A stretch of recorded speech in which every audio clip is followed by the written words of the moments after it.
بسم الله الرحمن الرحيم مدن يالي مروين dadkina caawa xafladan isugu yimi lagu taageerayo ra'iisul wasaaraha Soomaaliya mudane Cabdulle Maxamed Cali Gaas oo isagu u tartamaya jagada madaxweynenimo ee Soomaaliya dhammaantiin waxaan idinku salaamayaa salaanta islaamka assalaamu calaykum waraxmatullaahi wabarakaatuh inta aanan furan taageeradan caawa la isugu yimi dadka islaamka markay meel isugu yimaadaan waxay ku furan jireen aayadaha quraanka kariimka waxaan ku furaynaa waxaan u yeeri doonaa oo quraanka inoo akhrin doona insha Allah danjiri Cabdullaahi ku soo dhawow السلام عليكم ورحمة الله وبركاته. أعوذ بالله من الشيطان الرجيم. بسم الله الرحمن الرحيم. قل هو الله أحد الله الصمد لم يلد ولم يولد ولم يكن له كفوا أحد صدق الله العظيم. مدن يالي مروين سيدان هوري idinku sheegay waxaynu isugu nimi taageerida musharaxa madaxweynenimo ee Soomaaliya Cabdulle Maxamed Cali Gaas oo isagu haatan ra'iisul wasaaraha Soomaaliya waxaan ogtihiin marxaladda ay ku jirto Soomaaliya haatan iyo kala wareega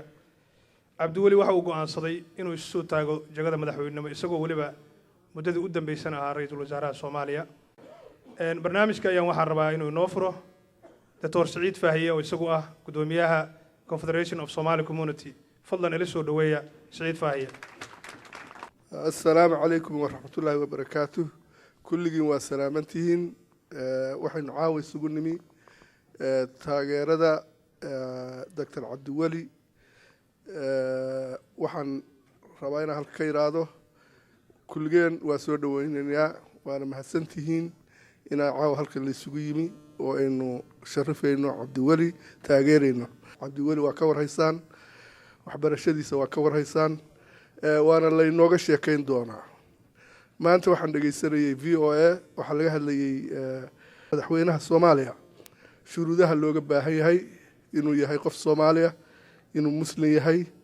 inaanu dambi gelin iyo inuu waxbarasho inuu wax ka leeyahay intaaba horta waa ka soo baxaya Cabdiwali iyo in dheeraada marka waxaan leenahay Cabdiwali waa qof aad ugu haboon inuu madaxweynaha Soomaaliya noqdo waana ku taageeraynaa caawa ayaa laga arki doonaa halkan sidaynu u taageero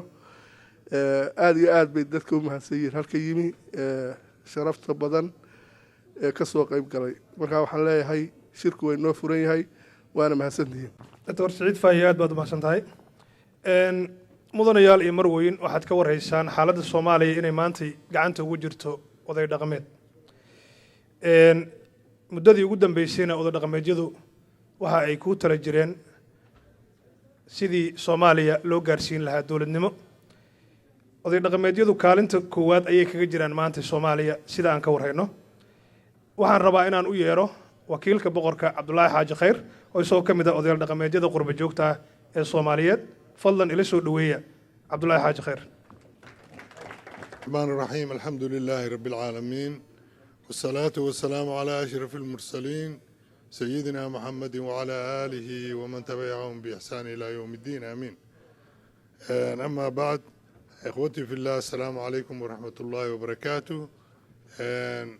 هذه آد بان غفر أحسن قلبت إنه هلك نسكن معنا وجد إنه نهاية وقرنا سواحة أكتر مكوشة جوا وإنه يسكن وحنو ملاينيا أرنت كوسابسن مشرح عبدولي هو مدحوينها Soomaaliya isu sharaxay hadii ilaahay yiraahdo ujeedadu waa inta inaynu taageerno taageeradiisuna ay tahay noqoto mid dhaqaale iyo mid moralba mid morala iyo mid dhaqaale labadaba in la isugu daro oo aynu wixii awoodeena aynu inagu siino anigu waxaan horta ku ducaynayaa oo aan leeyahay Cabdiwaliyow haddii ay khayr ku tahay jagadaas ilaahay ku sahlo ilaahay ku dhiibo ilaahay ku soo yasiro ku fududeeyo baan leeyahay haddii shar ku tahayna meel kaaga khayr badan oo ka khayr fiican oo ka fiican taas meeshii ilaahay ku garto oo ka khayr badan Allah ku siiyaan leeyahay laakiin walaalayaal waxa waaye horta qofka bini aadamka wax walba waa la isku dayaa qofku inuu wax isku dayo waa fiican tahay inuu maanta isu sharaxo madaxweyne alla ilaahay waa ku quban tahay markaynu fiirino soomaalidii shalay iyo tan maanta ah xaaladdu waa kala duwan tahay maanta waxaynu aragnaa wax badan oo nolol ah oo soo noqonaysa waxaynu u jeednaa mustaqbal xoogaa ifaaya oo nuur leh waxaynu ka soo baxnay mugdi iyo meel aynaan maaragtay aynaan rajo qabin rajadu xumayd laa taqnadu min raxmatillah ilaahay raxmadiisa lagama quusto laakiin markii aynu fiirino arrimihii waagii aynu ku jirnay waanta waxaan leenahay alla ila waxbaa inoo ifaaya dowlad baa inoo soo socota nuur baa soo socda haddaad fiiriso ummadda quluubteeda hadda sida loo jecel yahay dowladnimadaasaa la sugayaa bishaan agoosto 20keedu waa ina ku dheeraatay waxaa jeclaan inay degdegto baynu iska jecelnahay oo aynu waxhello baynu jecelnahay dhibaato way iska jirtaa ama dhaqaale ha noqoto ama siyaasadda ha noqoto marka waxaan leeyahay walaalayaal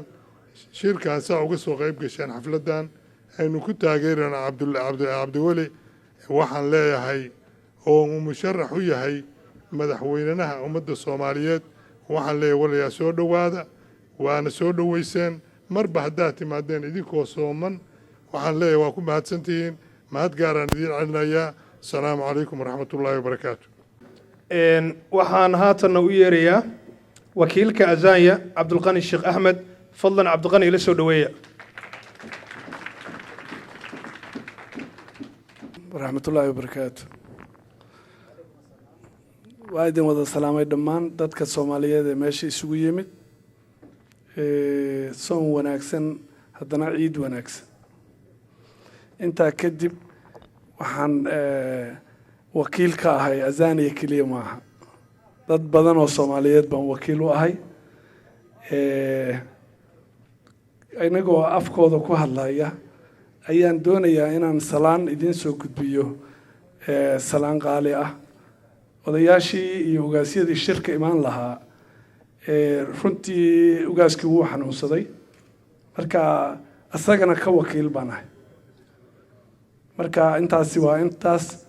inta kale waxa weeye cabdiweli maxamed gaas waan soo dhaweynaynaa murashaxnimadiisa waan taageeraynaa waxaan ku taageeraynaa qalbiga waxaan ku taageeraynaa maxaan ku yiraahdaa Soomaalinimada iyada iyo dadka aanu ka wakiilka nahay inay doortaan intaba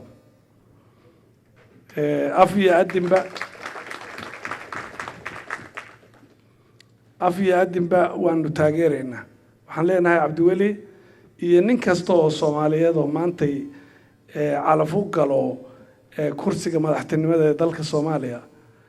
mid khayr qaba Allah ka dhigo waxaana daashaday dadka Soomaaliyeed dalkiiba dhibaato fara badan baa jirta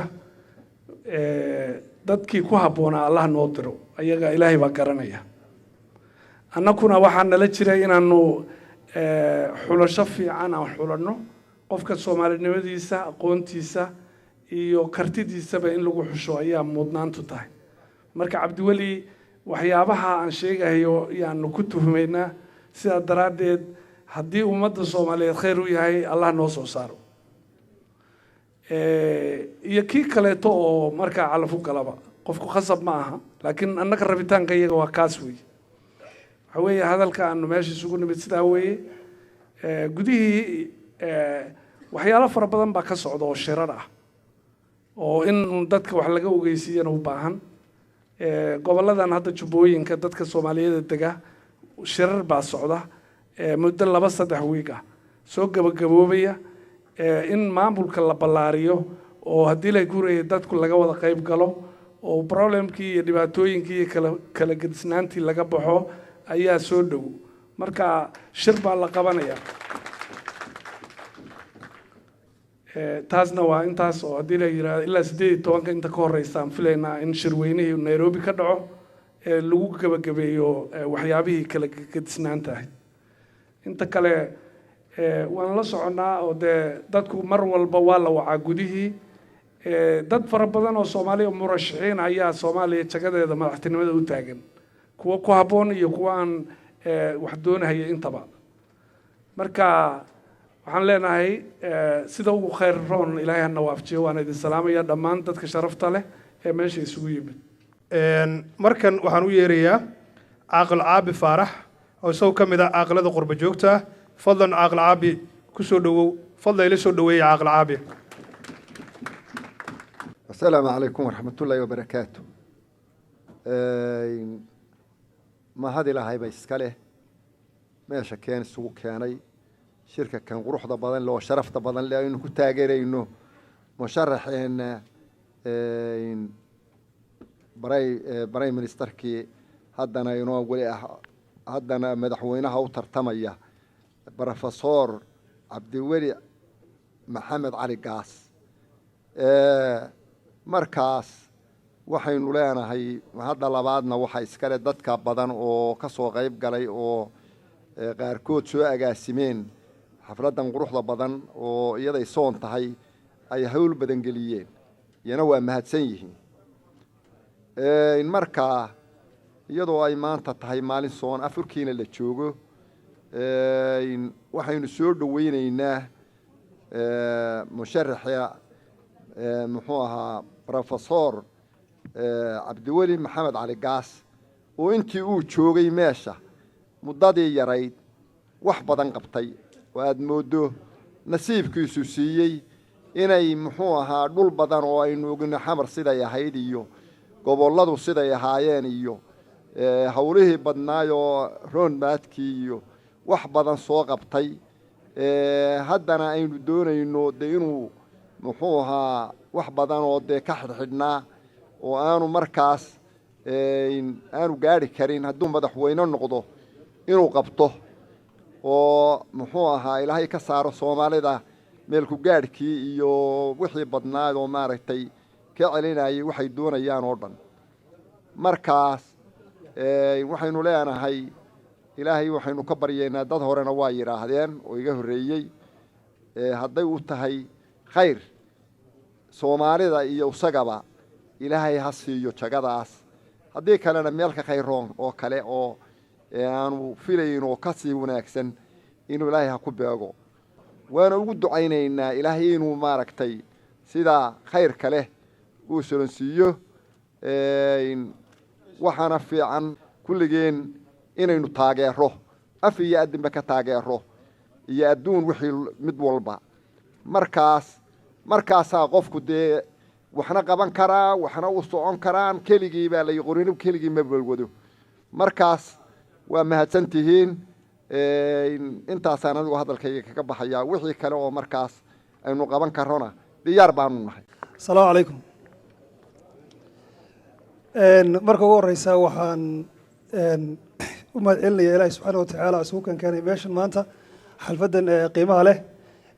waxaan kaloo runtii mahad fiican u celinayaa dadkii soo abaabulay xalfadan lagu taageerayo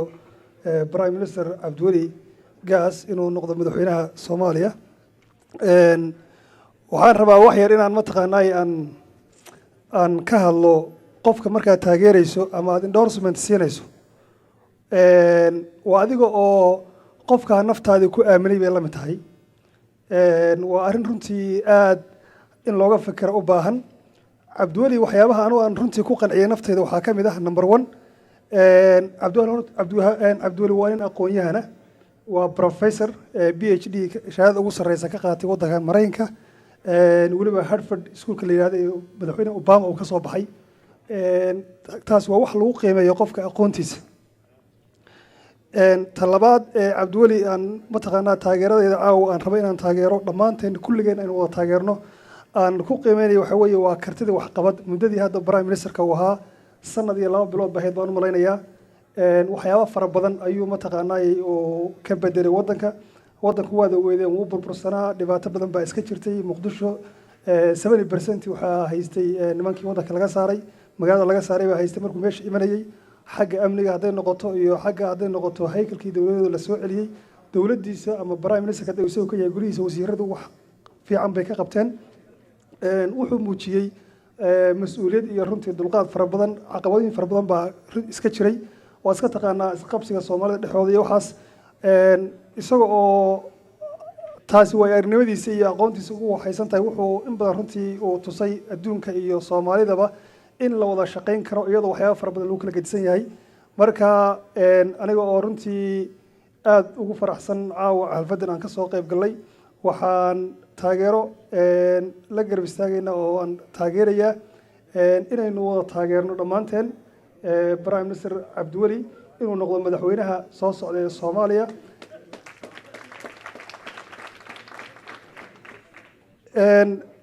markaynu cabdiweli taageerno waxaa laga rabaa hadda inaynu siino mataqaanaa tusaalooyin cabdiweli waxyaabahan runtii anigu aan kula dardaarmi lahaa waxaa ka mid ah haddii ilaahay kursigaa kuu sahlo Soomaali 21 sano ayay mataqaanaa dhib soo martay qaxar soo martay waa garanaysaan dhulkii oo burbura baynu ka soo carnay xirooyin qaxooti baynu soo galnay western iyo waxaynu nimid carabi iyo mataqaanaa afrikada kale inaan dib wadankii ugu noqonaan rabnaa oo mataqaanaa dawlad cadaalad oo ummadda u siman laga dhiso cabdiweli haddii ilaahay kugu guuleeyo kursigaa isaga ah waxaan kula dardaarmaynaa ummadda Soomaaliyeed inaad cadaalad ku dhaqdo in mataqaanaa aad ka shaqeyso nidaamka iyo soo celinta mataqaanaa hay'adkii dawladeed qarannimadii Soomaaliya ay lahaan jirtay iyo sumcadda adduunka ay ku lahaan jirtay aad baad u mahadsantihiin salaamu calaykum waraxmatullahi wabarakaatu sanna waxaan rabaa inaan u yeero aqoon-yahan muuse xaaji abees oo isagu ahaa qoraa wargeyskii xidigta Oktoobar sheekadii la oran jiray daad fatahay dhinaca isboortigana wax ka qori jiray noqday agaasimihii wasaaradda wakaaladda wararka Soomaaliyeed ee Soona noqday agaasimihii wasaaradda shaqada iyo shaqaalaha governor ka noqday gobolka bari ee Puntland Boosaaso mudane muuse xaaji abees fadlan ku soo dhawow xafladan taageerada fadlan ila soo dhaweeya muuse xaaji abees dhammaan dadka ehelka iyo halka isugu yimid fagaarahan xafladan iyo intii soo qaban qaabisay ee mas'uulka ka ahayd oo inoo curisayba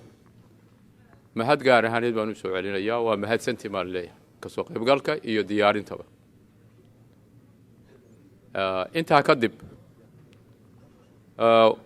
cabdiweli iyo taageeradiisa ayaynu halka isugu nimi sidaan u fahmay barnaamijka cabdiweli waa taageersan yahay oo waa taageeraynaa waxaanu taageeraynaa qof kasta oo Soomaali ah oo ummadda Soomaaliyeed dhibaatada ay ku raagtay ragaadka ku fogaaday ka saari kara waa soo dhaweynaynaa cabdiweli intaad ninkuu yahay waad sheegteen aqoon-yahan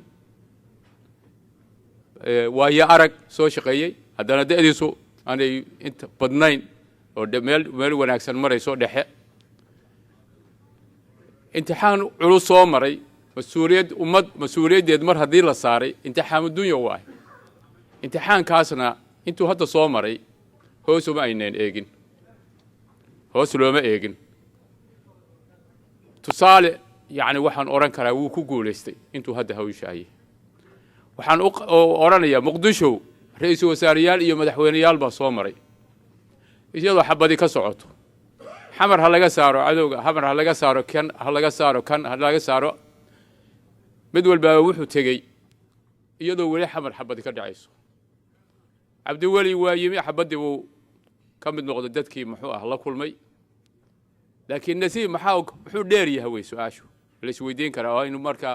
dalkeena waa la soconnaa xaaladana waynu la soconnaa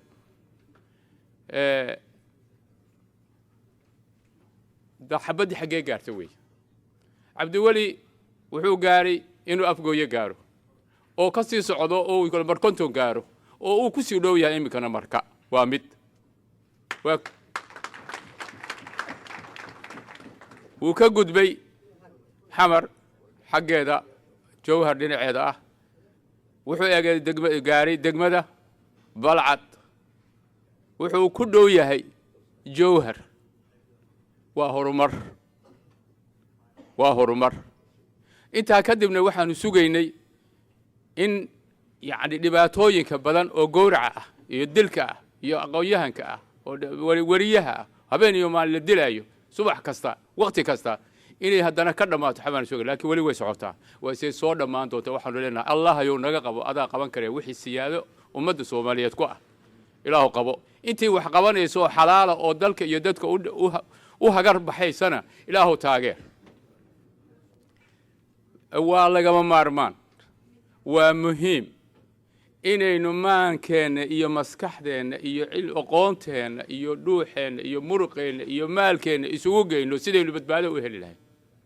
siday dalkeenna iyo dadkeenna loo hamba qaban lahaa waa inaynu idhaahnaa ilaah baynu baryanaa waa inay ilaahun hamba qabno aan idhaahno wixii shidada nagu hayana ilaahu naga qabo adaa garanaye haddaynaan markaa inagu intaynu kala wadno maanta waa u jeednaa xaaladdeenu meeshii marayso waa ognahay ama in dhoweyd 22 bay sii socotaa intay soo socoto waa u jeednaa waqtiga adagaynu soo marray marka waxa weeye alle inaynu u noqono waay xabadda inaynu dhigno waay qoraga xunkaa wayna baabi'iye dadku dhaqaale ma haysto cunno ma haysto daawo ma haysto iskuul ma haysto waxba ma haysto jid ma haysto haddana hubkii lagu dilaayay ummadda lagu dilaayay maalinba maalinta ka dambaysa waa soo badanaya war yaa ina dilaaya yaa hubka u dhiibaya cadowga way su'aashu xagee ka imanaya waxaan ka imanaya ma inagaa siina may soo gateen ma gadi karaanin cid gadi kartaa ma jirto cid aan ahayn waa yacni billions and billions iyo ka badan ayaa ku baxaya marka walaalayaal adeerayaal waxa weeye heelada hoosta ka engegan intaa inaynu ula sii dhowaano ayaa lagama maarmaan ah waxaa inuu ku waajib ah inaynu yacni ciidan wada noqono ciidan inaynu wada noqono meelahan shir ay isugu nimaadno erayo niraahno oo ku kala dhaqaano waajibka anaga qaa'idiin horeynaya wixii cadow ina ku ah inay xabadiisa loo qaado oo laga hortago waa laga maara ummaduna inay isxorayto gumbaynu noqonay gunnimo noocaan oo kale ah lama arag oo inaga isku maysanayna inaga is haysana dad baa wax ku sheegay shisheeyo oo kanaga soo duuleen kana noo yimi war adiga kumeeye maxaa inaga is haysana waxa weeye wayna ka kala taala ninka iska deyrinayo reer miyi baan anigu ku barbaaray waxa weeye markay geela markuu oomo oo la soo waraabinayo oo biyo la siinayo barbaarta waraabinaysa geela waxay ku heesaan qaar baa yaabi doona waxa leeyahay reer bariya maxaa geel heeskiis baray maxaa baray oran doonaan waxay yiraahdaan hadday taal iyo hadday tuuban tahay waa tolley oo looma kala tago hadday taal taasay ribid iyo samaynayaan marka ku celcelinayaan markaasaad jiibkeeda iyo heesta ayaa xooluhuna biyaha ku cabaayaan waa u bogaya heeska way yaqaan afka Soomaaliga way yaqaan xoolaha aad bay u yaqaan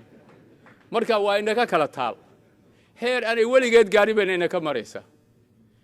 marka waxa weeye waxay u baahan tahay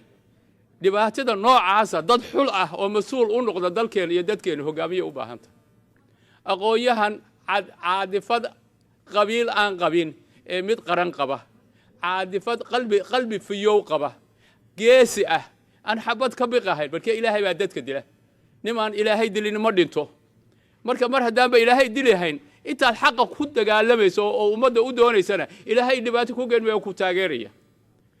kan muxuu ahaa yani ka shakigu ku jiro oo laba canlaynayo oo yani raba jagadan inuu ka tegin haddana uu muujiyo inuu shaqo qabto waxaas heeladaas ma soconayso marka waxa weeye waa taageersanahay waa taageersanayna weligay waa taageeraynaa waxa weeye ilaahay baan u baryaynaa ummadda Soomaaliyeed silca iyo saxariirka iyo foolxumada iyo ceebta iyo cayda haysata inuu ka qaado oo ilaahay aqligeena iyo miyirkeena iyo maankeena ha ku soo celiyo inaan xishoono subxaanallah xishoodkii weyna ka tagay marka waxa weeye ilaahay idankiisay waxa weeye hadalku waa intii ragga hore yiri iyo ragga dambe kuwa intii oran doonaan waxa weeye ilaahay idankii gool iyo khayr iyo liibaan baanu alle ka baryeynaa wabillahi tawfiiq qoyaan xaaji muuse aad iyo aad baad u maasan tahay waxaan isxajinaynaa guddoomiyeyaasha maxaa yeelay iyagu waxa ay wax ka yaqaaneen maamulka iyo siyaasadda iyo waddanku sida uu yahay markan waxaan rabaa inaan u yeero aqoon-yahan maxamed cabdi qaac oo isagu ahaa guddoomiyihii gobolka tagdheer waxaana u dheer inuu ahaa saraakiishii ciidamada booliska Soomaaliyeed fadlan ila soo dhaweeya maxamed cabdi qaac رمضان كريم وسيدي لو يد هذا كانوا بدين مايو بل مركه هوريسا عبد الولي وان تاجر سنانو dhammaanteenna waa taageersanay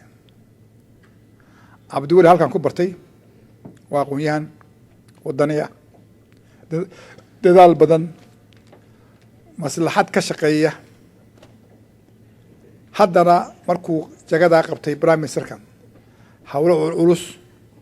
oo ragga hore kaga duwan yahay ka jiba keenay waxaanu isugu nimin cabdiweli taageero hiil iyo hooba waxaan u rajeynayaa cabdiweli jagadaa uu isu soo taagay ayaaban dhan baan maqlayo cabdiweli laakiin markii la yidhi wuu soo taagay waa musharax baan ahay 100% waa taageersanay uu mudan yahay jagadaa laakiin waxaa loo baahan yahay inaynu hiil iyo hooba isla garab taagno oo ficil ah waayo jagada maanta madaxweynenimada aqaltaageedu waa badan yahay laakiin ummaddaasna waxay u baahan tahay qof karti leh hufan soomaaliya wadaniya aqoon leh heegan waa in ummadda wax u qabto ummadda lagu siman tahay cabdiweli waa noocaas gacan igu siiya dhammaantiin in aynu cabdiweli taageero cabdiweli ma taageersanay ma taageersanay waad mahadsan tihiin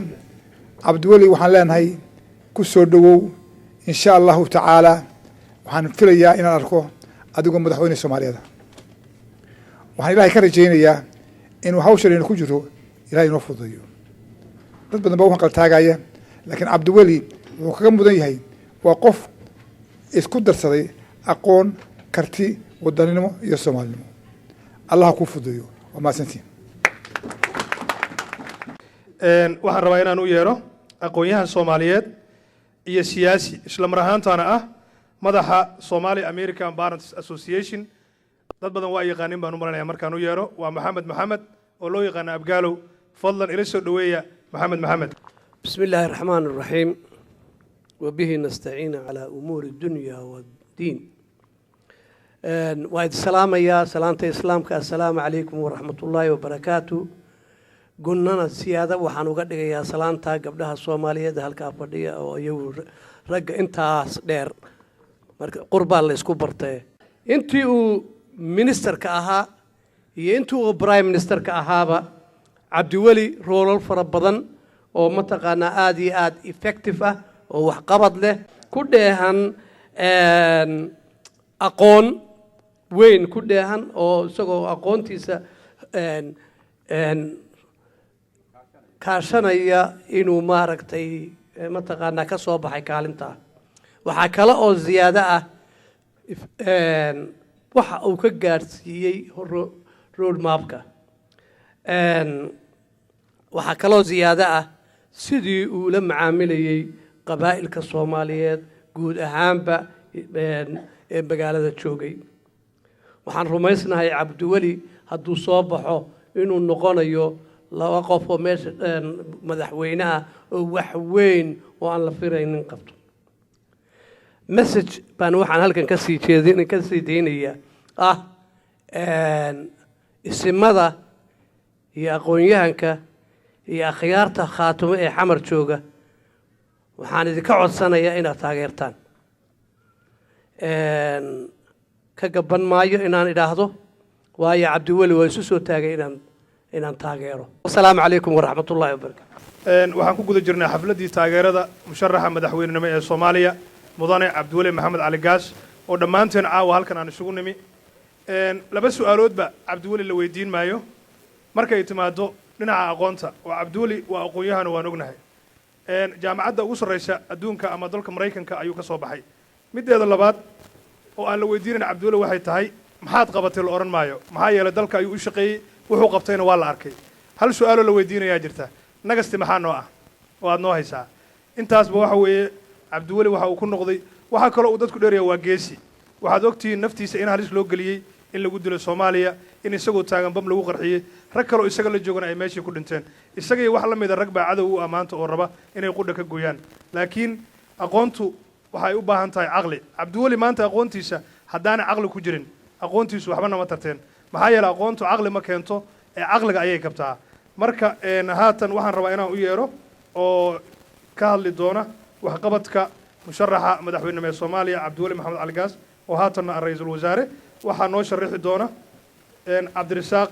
Janno Gale dowladdan qaran oo magaceeda loo bixiyay badbaado waxaa ka hadli doona Janno Gale fadlan Janno Gale ila soo dhaweeya. السلام عليكم ورحمة الله وبركاته. أنا عبد الرزاق عبد الله جامع اللي هذا كنا قلنا وأبهي. وحان ربا إن وحير كتابته وحقبتك عبد الولي يدولة ده هذا جرته. عبد الولي ده وينه وحقبتك سكسه بالله ما إنه تاني أنتو سوشقي. لكن وحان ربنا إن إسحاسوس إنه ماشي عن كسه بالله إنه dowladda uu hormuudka u yahay Cabdiweli wuxuu xukunka la wareegay wax ka yar sanad markii dowladdii Shariif uu dhamaaday waqtigeedii oo la yiri the constitutional crisis baba Soomaaliya haystee yaa loo dhiibay ayaa waxa loo dhiibay Cabdiweli waxaan oran karaa waa visionary oo tan iyo ilaa dowladdii Soomaaliya ee dhacday ee laga bilaabo Carta ilaa intii ka dambeysay ma aan hayno dowlad asaga la mid ah oo visionka uu dalka ku rarahayo ama geed socodka uu dalka u wado si fiican u qeexay ma ayna jirin tii Shariif oo ugu dambeysay 4 sano markay dhamaatay meesha wuxuu keenay waa la ogaayo waxay noqotay in ay wadankii uu meel cilla ah ku soo baxo waqtigooda dhamaaday asoo waxba la keenin visionkaas weyn oo Cabdiweli uu la yimid wuxuu u sameeyay misana road map leh time frame objectives iyo achievements iyo outcome oo muddadaas yar ee la siiyay uu dalka uga saarahayay dhibka uu ku jiro oo kan ugu weyn ay tahay in uu ka saaro transitionalka una gudbiyo permanent waana tan suurta gashay hadda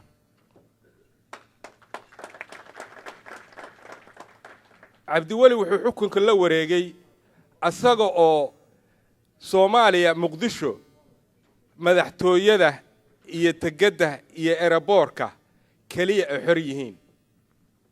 maantana waa aragtaan meesha ay wax marahayaan oo ilaa ay Kismaayo aad ka war haysaan caawa wax ka socda waa wax lagu faani karo waa security intaas waxa Cabdiweli ku socday dagaal ay Soomaali iyo dad kale oo ajaanib ah ay wadeen oo ay ku doonayeen in ay kaga soo horjeestaan hawlaha uu wado wuuna ka baxay wuxuu ku dadaalay inuu dhiso cabinets asaga la wadaaga aragtida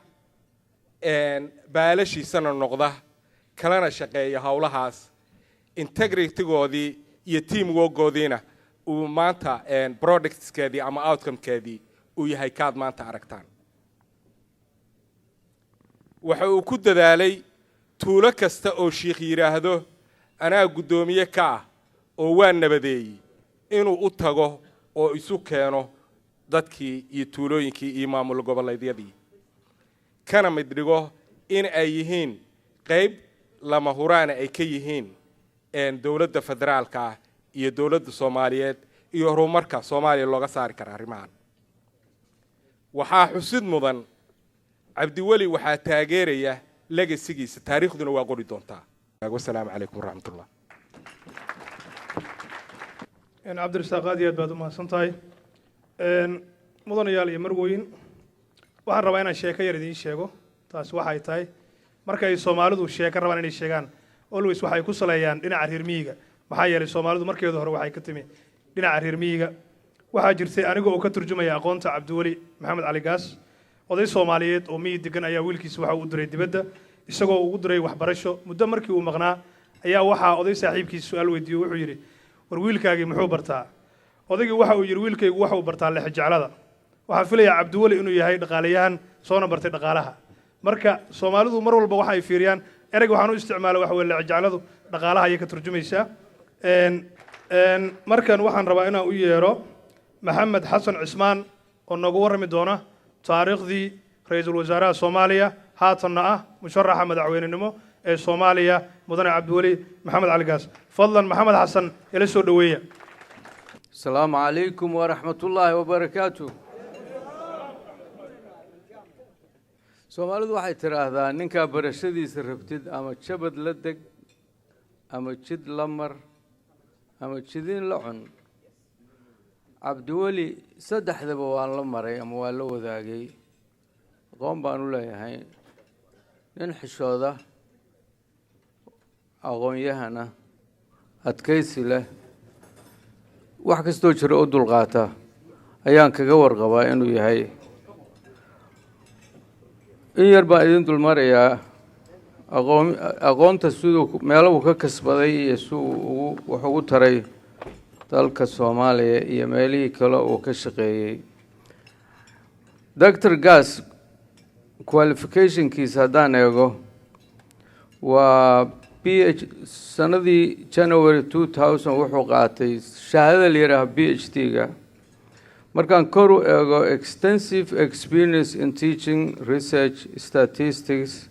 growth and development international political economy international economics management money and banking applied microeconomics applied macroeconomics monetary theory, policy, public choice, and public finance. haddii intaa la eego kole xogaa ingiriiska waynu naqaanaa waan u malaynayaa yaa weeye qofka kaga mudan oo Soomaaliya inuu madaxu noqday waxaan filayaa aqoonta uu leeyahay way aragnimo ku darsaday oo hardship-ka uu la soo maray hadda wax ka hayay Soomaaliya ka soo xukumay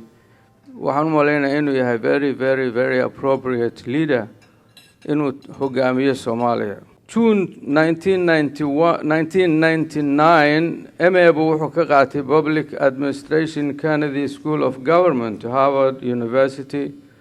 Cambridge oo Massachusetts BA wuxuu ka qaatay University of Somalia Somali National University honors badan buu helay 1998-1999 Joel Leff Fellowship of Political Economy ayuu honor ku helay Kennedy School of Government oo Harvard University 1996-1998 Bradley Fellowship Center for Study of Public Choice George Mason University ayuu helay Kasalitana Bradley Fellowship Center for Study of Public Choice and George Mason University again. 1996-1998 ayuu wuxuu yimid America. isagoo ku yimid oo Soomaaliya ka yimid very competitive scholarship la yiraahdo Afgrad. imtixaanu ku soo baasay oo kaga yimid meesha fellowship Department of Economics Vanderbilt University Award. 2009-2010 summer research granted by the Research Council of Niagara University on inequality and economic growth. ayuu sameeyay. Assalaamu calaykum waraxmatullahi wabarakaatu. waxaan kaloo idinkaga mahad celinayaa kasoo qaybgalka caawa iyo taageerada aad u fidiseen musharaxa madaxweynenimo ee Soomaaliya ra'iisul wasaare Cabdiweli Maxamed Cali Gaas dhammaantiin waad mahadsantihiin